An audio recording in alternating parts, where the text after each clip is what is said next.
Jelang kualifikasi Piala Dunia 2026, Timnas Indonesia siap menyambut kedatangan punggawa baru yang tengah dinaturalisasi, Emil Audero Mulyadi, Dean Ruben James, dan Joey Pelupessy. Proses naturalisasi ketiganya sudah disetujui DPR. Pengamat sepak bola, Roni Pangemanan menilai dengan masuknya 3 pemain yang kini bermain di Eropa itu, persaingan masuk starting line-up tim Garuda semakin menarik. Dari 3 pemain baru yang tengah dinaturalisasi, Roni Pangemanan melihat peluang Joey Pelupessy masuk di starting line-up sangat terbuka. Nah, kalau bicara persaingan, nih dia, saya pikir dari 3 ini satu yang punya peluang besar untuk main di starting line-up, ya 11 pemain pertama yang akan diturunkan oleh Patrick Kluivert menghadapi Australia di Socceroos di Sydney pada tanggal 20. Nah, pemain itu adalah Joey Pelupessy, karena di posisi tengah ini kita kan tidak mendapatkan Jairo Riedewald dan sekarang ada Joey. Nah, dia akan bermain. Kita butuh pemain yang bisa bertahan dengan dalam, sangat bagus, punya visi bermain yang baik untuk mendampingi Tom Haye dan juga dengan Ivar Jenner.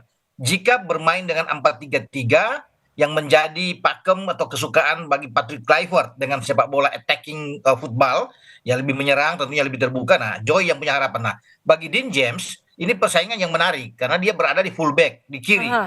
Tempat itu selama ini menjadi tempat yang sulit untuk dikalahkan sebagai seorang Calvin Verdong. Ya. Usai disahkan oleh DPR, berkas dokumen naturalisasi Emil Audero, Dean James, dan Joey Pelupessy akan diserahkan kepada Presiden Prabowo untuk penerbitan Kepres sebagai syarat pengambilan sumpah WNI. Di situs resmi PSSI dijadwalkan Presiden Prabowo akan menandatangani proses naturalisasi tersebut pada Jumat 7 Maret 2025. Sedangkan untuk pengambilan sumpah akan dilakukan di tanggal 10 Maret 2025. Bicara soal persaingan yang sengit di skuad Garuda, pelatih timnas Patrick Kluivert berkomitmen akan menampilkan permainan penyerang. Salah satu formasi yang menjadi favorit Kluivert adalah 4-3-3. Dengan perkiraan formasi 4-3-3, Martin Paes diprediksi akan menjadi pilihan utama di bawah Mister Gawang, dibantu duo back Jai Idzes dan Kevin Dix. Sementara untuk fullback akan diisi Rizky Ridho dan Calvin Verdong. Di tengah diperkirakan akan dimainkan trio Ivar Jenner, Tom Haye, dan pemain baru Joey Pelupessy. Dan di lini depan akan ada Trisula Rafael Struijk, Marcelino Ferdinand, dan Ole Romeni. Timnas Indonesia akan bertandang ke Sydney, Australia untuk melawan The Socceroos.